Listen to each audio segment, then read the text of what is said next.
Greetings, greetings, greetings. I'm so excited for this episode. We have Baroness Warsi, and I'm going to ask, can I call you Auntie Warsi? Is that Yeah, right? of course you can.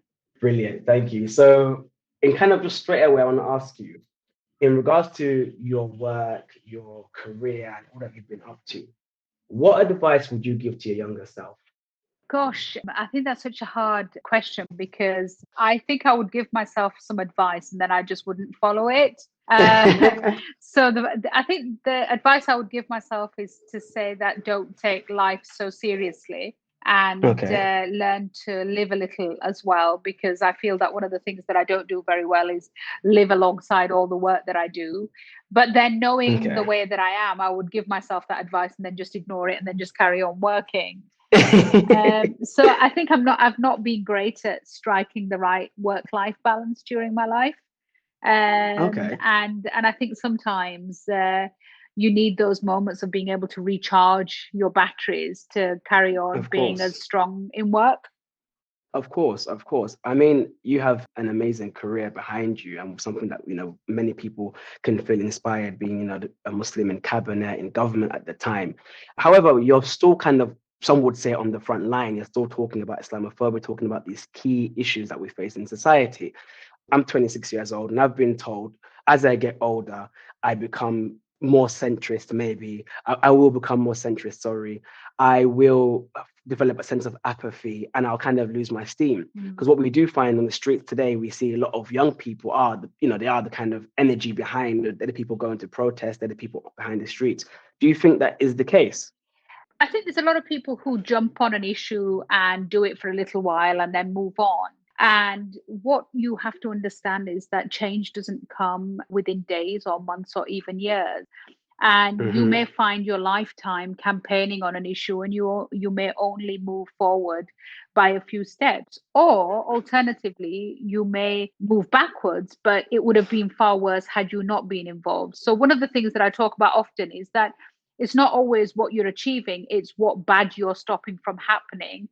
And it may Mm, be far worse had you not done what you've done. So I think it can be easy to become despondent and question exactly what's been achieved, if anything. Certainly for those of us who grew up in the 70s and 80s and felt in many ways that black rights and black civil rights and racial yeah. justice had moved in the right direction.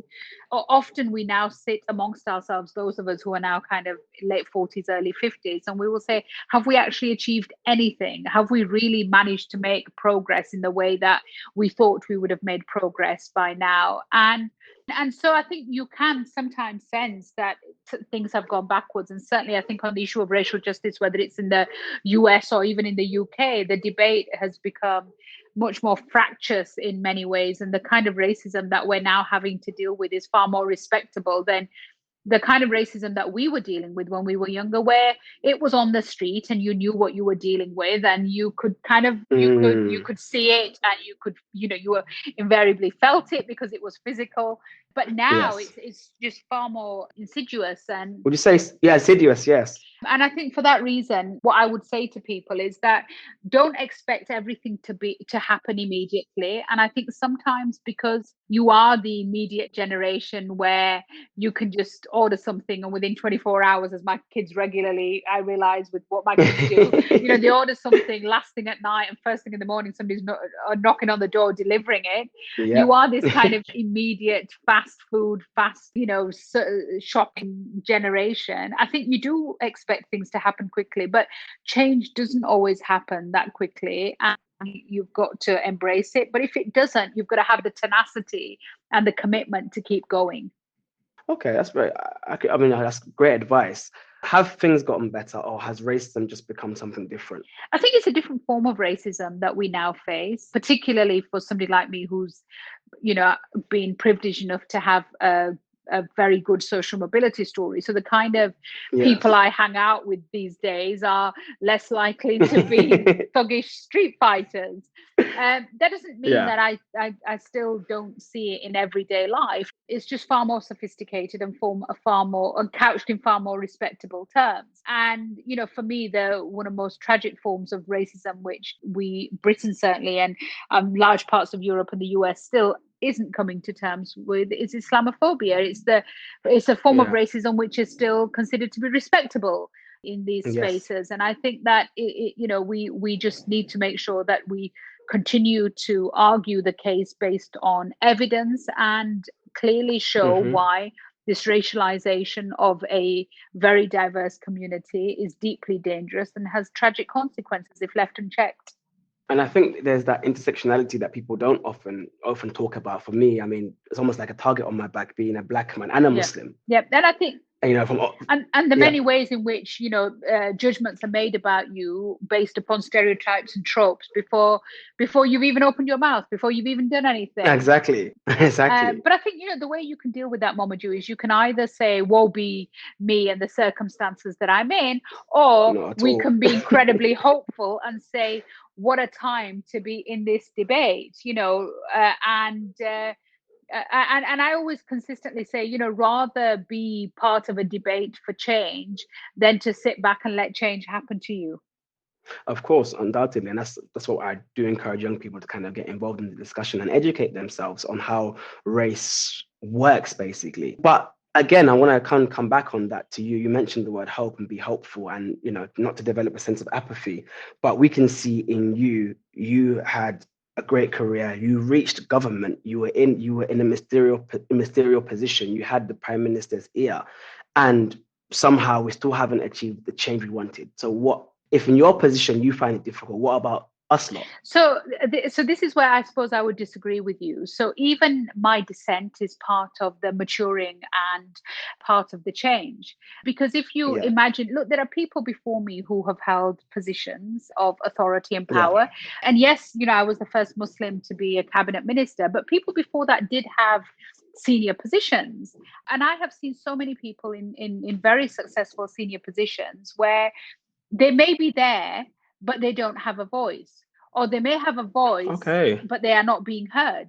And I think for me, the change and the journey is first of all, just being there, opening the door and walking through, being present. Then it's about having a voice, having the confidence to be able to be yourself when you're there. Then it's actually about being heard. But then there's a phrase after that, which is being heard on your terms and having the confidence to let go of the levers of power, because standing on the outside can be just as powerful.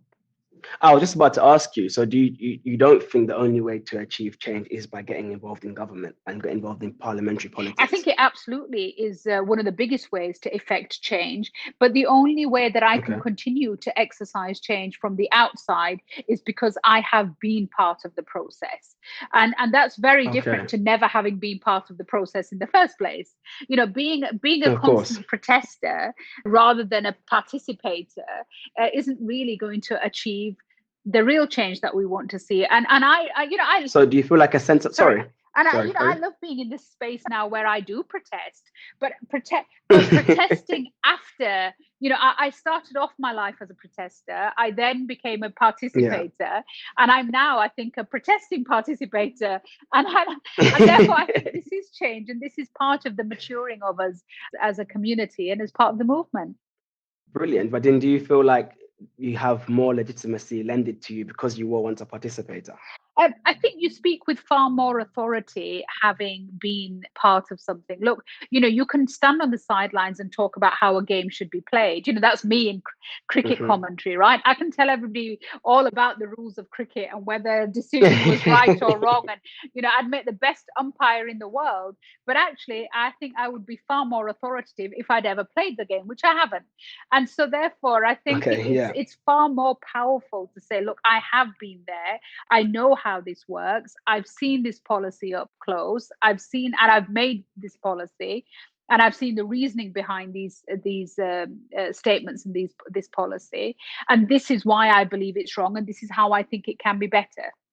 I think that's very interesting because, I mean, the way kind of parliamentary politics is now has become so divided and so divisive. You have a left which is quite left, and you have a right which is quite right, and people somehow kind of, what would be your advice to young people in getting involved in politics? Should we have kind of immovable positions that we're unwavering in, or is it about compromise? Look, politics is the art of persuading people to see your way of thinking, but also being Hmm. changed and being influenced by other people who have a different way of thinking. And you're never going Hmm. to get everything that you want, and you should never give everything that somebody else wants. It is like most relationships. It's like marriage. It's like your relationship with your parents. It's like your relationship with your children. There is always an element Hmm. of discussion and disagreement and then compromise. And politics has to be that discussion, disagreement, and compromise. It's not a zero sum game. It's not about we lose, they Hmm. win, we win, they lose. It's actually about finding a middle way in which actually most of the time most people aren't happy, but we are working towards something that we can at least live with and work towards. And I think a lot of people sometimes take it far too personally. So people will often say to me, does it not upset you when people say this, or do you know what people think of you? And I'm like, well, not really. I'm not married to these people. These people, I don't have to live with these people. We are in a workplace. This is a job. This is not a lifestyle choice. This is a job. And the job is to try and make our country better. And we all have a view of understanding how that country is made better. And we are all custodians of our country at any one time. And we are all custodians of our political parties at any one time. It doesn't belong, this Of course. country doesn't belong to Boris Johnson, and the Conservative Party doesn't belong to Boris Johnson. And therefore, Very good point. I Very have to good play point. my part in saying that if I am a loyal citizen, and our faith absolutely teaches us to be loyal citizens, then one of the biggest tests of loyalty is whether or not you're going along with an unfair, unjust government, or whether you are actually taking part to make it more fair and more just. I totally agree with that. How is the country faring right now in terms of its approach to race relations? The language that's being used. What would you say? And again, you mentioned Islamophobia, which is a part of the discussion, but I think right now with what happened in America and George Floyd, we have, especially Black History Month as well, we're talking about its relationship with its Black citizens, particularly. For example, we have, I don't know if I'm sure you're aware of the Doreen Lawrence report when she spoke about the disparities in COVID and why ethnic minorities are disproportionately affected, and so on and so forth. So we do have an institutionalized racism problem within the UK. But then the issue then when what many young people are saying then is, okay, we do have this issue. Government has chosen to respond by setting up someone to lead an inquiry who said flat out, right, there's no such thing as institutional racism. So how do we challenge that? How do we get involved in those kind of discussions? I think there's a very dangerous narrative that's developing both in British politics, but also in the US and more broadly in Europe, that Yeah. somehow we are a post-racial society, and that Yes. we can all live in this perfect utopia of color blindness, and the reasons that we're held back is to do with anything but race. And yes, we'd all like to live in the world that we'd like it to be, but it's not. We have to live in the world that is. And there is no Hmm. doubt from the race disparity audit and all the reports from the McGregor Smith report, the Lamy review, there's a plethora of Yeah. reports which clearly show that there is a real issue in relation to institutional racism and bias and challenges to people because of the color of their skin in the United Kingdom. Hmm. And the stupidity of the argument to try and say that, well, look, I, as a working class British Muslim, made it to the top table in the land. I have also had the Hmm. privilege of having great financial success. I cannot Yeah. therefore say, and therefore all you people of Asian or Black or Muslim backgrounds who haven't achieved what I've achieved haven't done it because there's fundamentally something wrong with you, rather than the fact that you face barriers. You can't take these Yeah. single examples. People continuously, you see them standing up and say, well, I did this and I made that, and therefore the rest of you should have achieved the same, and if you didn't, it was somehow your fault. And It's so interesting you mentioned that, because I actually that was exactly my next point. And my next point was a tweet that you put out on the 27th of October. You retweeted former Chancellor Sajid Javid when he says the left really, really do detest ethnic minority Tory cabinet ministers. And you responded, that's not universally true, Sajid. Don't think the left detested me when I was Tory cabinet minister, although many on the right did still do, for holding the mirror up to racism within our ranks. And I don't want to get into specific names, but there was kind of concerted effort on that day, on this week, to say that people just hate successful brown and black people. That's the main issue. And I feel that's quite an unfair categorization, on which you just touched on. So I'd like you to touch on that further if possible. As you said, how the narrative of, oh, well, they let me through the gate, therefore everyone else is the problem and not me. Yeah. How do we kind of tackle that narrative? I mean, I think this has existed throughout history, where there's always been people who deny their communities' experiences, because by doing so, it makes them far more palatable and acceptable to sometimes, people who are part of causing the problem to those communities. And I just find that a really distasteful kind of statement to make. Oh, the left hate all BAME cabinet ministers. Really? I don't think so. The left hate lots of conservatives for being conservative. I don't think they hate particularly BAME cabinet ministers for being conservative. But I think what people don't like is those people who are disingenuous about the reality of the situation that we face. 100%. If I, as a woman, I am saying that in this space and in this place, I am facing gender-based discrimination or gender-based harassment, and another woman comes along and says, well, I never faced that, therefore there must be something wrong with you, we wouldn't tolerate that.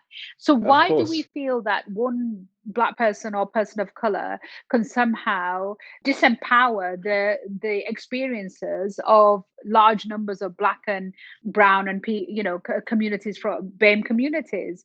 And I think this is something that's becoming a bit of an issue within the right of politics. And also what you find is you then find colleagues who say, oh, well, we can't be racist because we've got brown people and Black people in our cabinet. And that is as offensive as saying, I can't be racist because I've got my Black friend. I've got a Black friend. I got a Black friend. And, no, you're absolutely right. We moved on from that in the 80s. That defense no longer works. And so therefore, I think unless we are prepared to challenge this behavior, look, I have lots and lots of friends on the right and left of politics. I have blazing rows with friends on the left of politics about many of my views on, on the economy and on crime and justice, on taxation. I am fundamentally a small state, low tax conservative. And, and often I will argue. So conservative with a small c, is that right? Well, often I will argue. So one of the things I talk to a lot of British Muslims about, and they'll say, how can you be a low tax, small state conservative? And I said, well, what's the compulsory rate of tax in Islam? It's 2.5%. I said, it is far lower than the rate of tax of the British government. I said, we are fundamentally, as Muslims, we are low tax, small c conservatives. I said, there is a variety of ways in which, as a person of wealth, you can give to make society around you better. There's, and I said, but compulsory tax, zakat, is 2.5%. I said, after that, if you want to give sadqa or lillah or fitrana or karze hasna or a million ways that you can give, right? Our religion has beautifully given us, a plethora of ways in which we can give and be generous. But compulsory, it's set at 2.5%. And I said, and therefore, I fundamentally believe that human beings are at their best when they are inspired to give rather than forced to give, because at that point, as we've seen, most people with wealth find ways not to give anything at all. And we've seen some of the largest, wealthiest companies and individuals not pay tax and pay the smallest amount of tax. I mean, the president of the United States is one example in our lifetime. So I'm fundamentally a small state, low tax, small c conservative, and I have disagreements with people on the left of politics, but what I do not deny them is their experience and their humanity and their and what they have faced. And I think when people of color do that to others and say, you're not allowed to have this valid opinion, okay, stand up and say, I've had a great time. And I've had colleagues who have stood up and said, I have never faced Islamophobia. And then privately, they've sat in the tea rooms with me and given me examples of where they have. That to me shows that there's something missing in their own sense of self-worth, that they feel unable to publicly talk about their experiences. There's something, actually, I feel a real sense of sympathy and concern for those people, because I would be less worried if for my colleagues who've had these conversations with me. I'm not breaching any confidence by giving names, but colleagues who've had this conversation with me, because I would say your bigger problem is not the fact that you're detested by the left, but the fact that somehow you're detesting yourself. You've got to reconcile your own Wow. identity with yourself and how much love you have for yourself before you start talking about how much love or lack of it other people have for you. 100%, 100%. I mean, I will push back, and I don't even want to go into it, but just for the sake of the podcast, I do believe that Islam is probably more socialist, but that's another conversation for another day. That's a PhD thesis, Momadou. Exactly. I need to refer you to the teachings and writings of Ibn Khaldun, who may persuade you that actually we are conservatives. Oh, you're not going to get me on that one. But we'll move on from that point. What I do want to ask then, since the question time and time again comes up, I have my opinions, but I want to get your thoughts on this first. Matt Hancock was asked, how many Black people do you have in your cabinet? He kind of looked a bit flustered, and he said, and again, I'm not like a journalist trying to ask you, I don't want to focus on individual people. I want to focus on the topic at hand. He kind of was flustered, and he said, we have many BAME people on the cabinet. We have many BAME people in the cabinet. Then the I think it was Kay Burley kind of hit back and said, how many Black people do you have? So I'll be honest with you, I'm kind of flirting with the idea right now that, do we need to drop the BAME label? Not in terms of dividing, but in terms of recognizing that sometimes the challenges that face Black people are different to other ethnic minorities. So, for example, a good one would be Black man myself, and I've experienced anti-Blackness within our own, within majority Pakistani or Arab communities. So, I mean, that does beg the question: is the BAME a force for good, the category force for good, or can it hinder, for example? Because you might hear others say, oh my God, well, this BAME person made it into government, or this BAME person made it became a CEO or became the richest person, or whatever it may be. And then, oh, sounds good, but they might say, oh, but they weren't Black though. So I think both BAME, the term, does good and can be a force for good, but it can also be a force for effectively papering over cracks which are clearly there. So let me give you an example. One, I think it's really important that when we talk about racial justice, that we build solidarity, and we build solidarity across not just brown people and Black people and white people, but other groups, LGBT groups and other minority groups who face challenge. So if you go back to the 70s and 80s, the racial justice movement was very, very broad. And I think we need to keep making sure that biggest success on genuine equality comes when we all fight together, whatever those equalities are, women and race and sexuality and the rest of it. Where I think BAME doesn't work is that there is no doubt that the experiences of a Black man are very different to the experiences of an Asian man. The experiences of a Black man are very different to the experiences of a Black woman. The experiences of a Black man are very different to the experiences of an Asian woman. And there is a genuine discrimination around color within BAME communities. So even within I know the racism that is within Muslims, which astonishes me, considering that the very fundamentals of Islam is about being anti-racist. But the racism between Arabs and non-Arabs, the racism between Black people and brown people, the racism between European Muslims and African Muslims, the racism even within Asian communities, where the caste system, the color system. I mean, I had a friend recently whose daughter was talking about, the challenges that she was having with marriage for her daughter because they wanted to know the tone of her skin color. And she was astonished that this was still a real issue for communities. So, this is a deep form of racism. And in fact, I'm currently in the process of taking part in a program called Stand Up to Cancer, where I'm learning the art of stand up.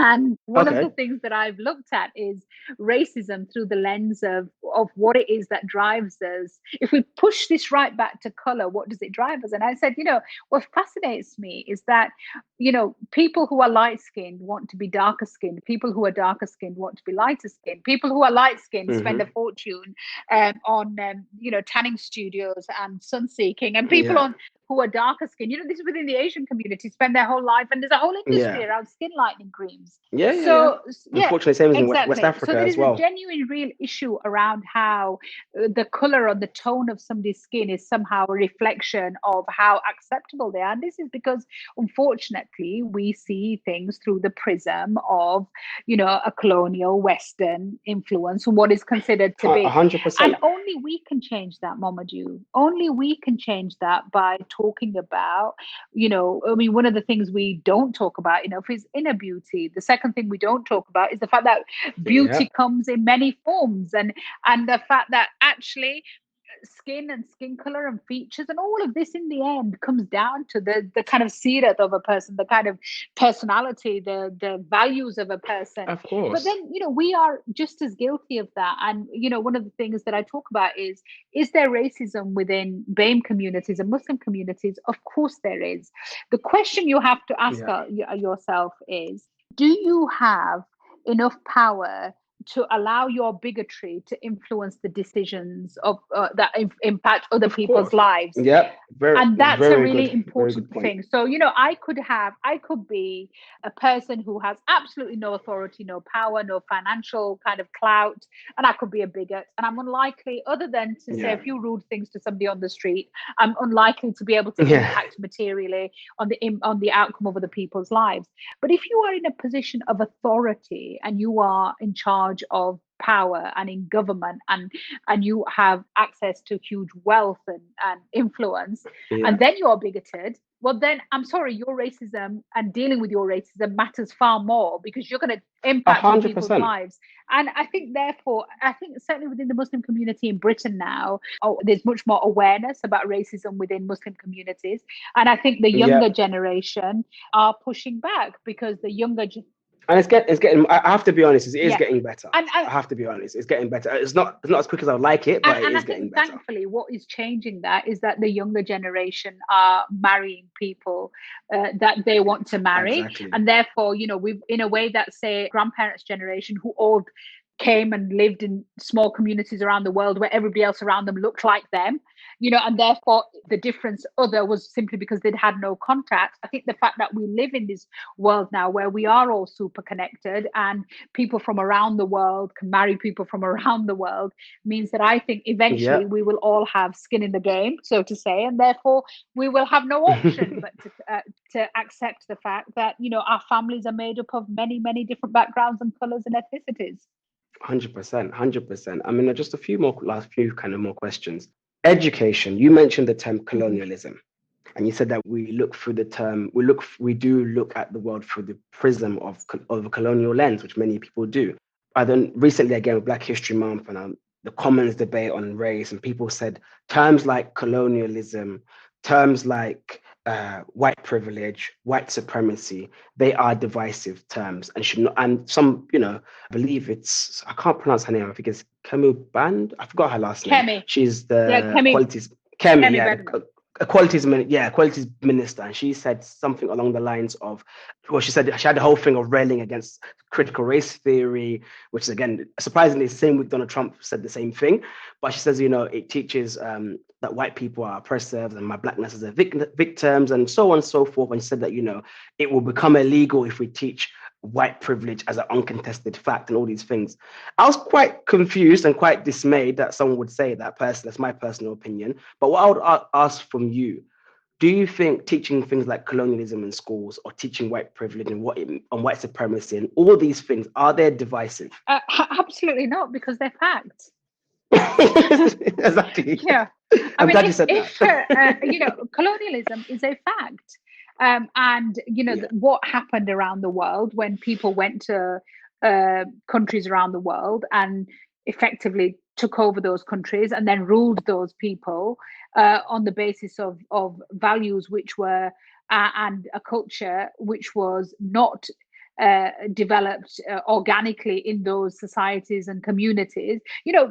Africa, as we've seen over the last month, and the amazing documentaries that have been shown, this sense that colonialism had, that everyone around the world was barbarians running around in loincloths until we arrived and kind of civilized them, is absolute nonsense. What it did do is it stunted and cut across the natural development of societies, which for thousands of years had very sophisticated cultures and ways in which they ran power and government and democracy, or the way in which their structures were built.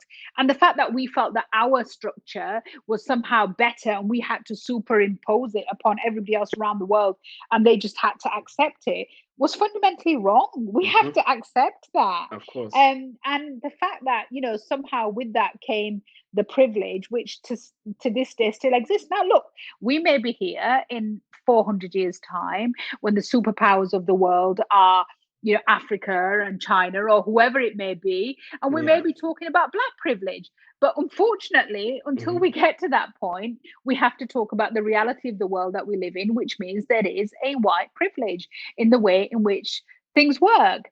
And just like there is a male privilege in the way that things work, there are things that, my male Asian colleagues don't have to explain and try and tackle in the way that I've had to, even within our communities. I mean, there is a very clear male privilege within many Muslim societies.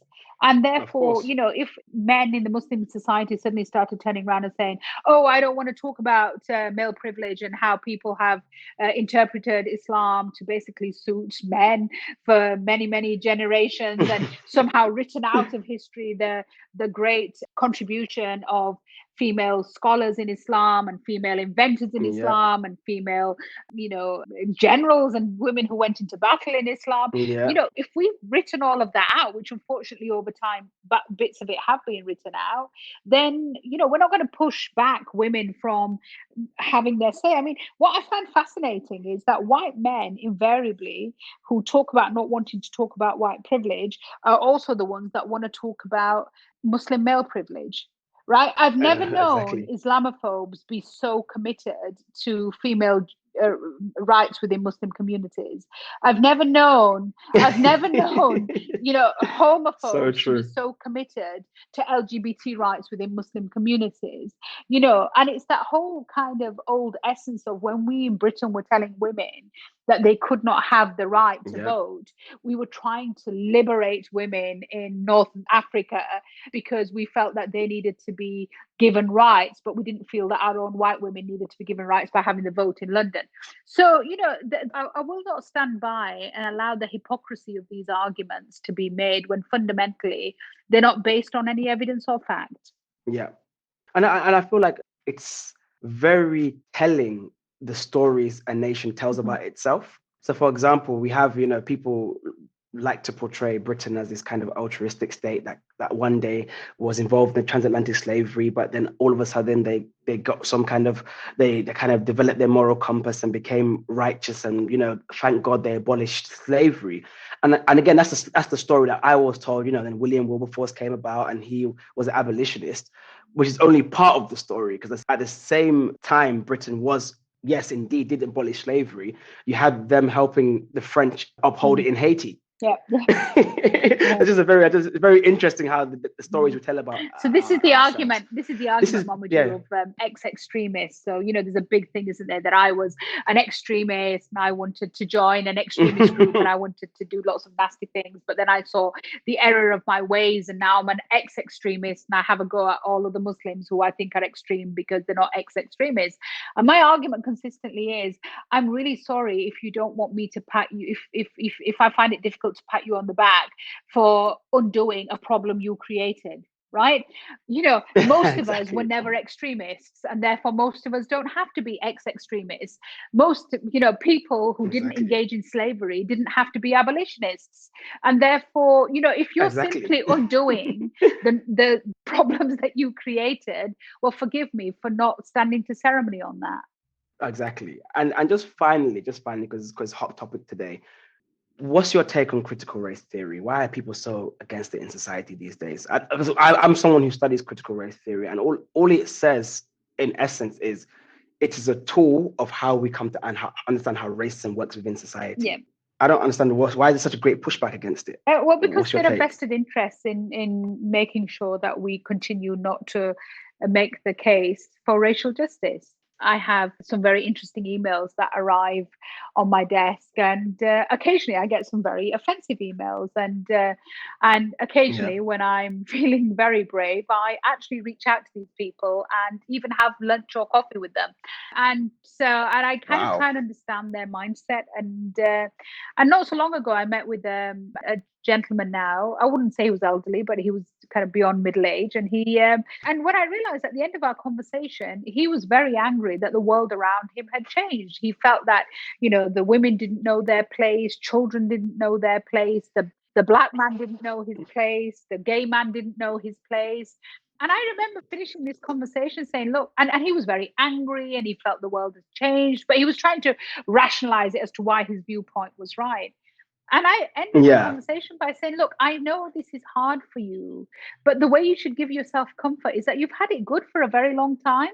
And now people are not prepared to just put their head down and stay in their place. So women are not just prepared to tolerate the stuff that they were tolerating in the past. And, people of color are not prepared to tolerate. And people who are gay are not prepared to tolerate the way that you've treated them in the past. And therefore, kind of suck it up, really, mate.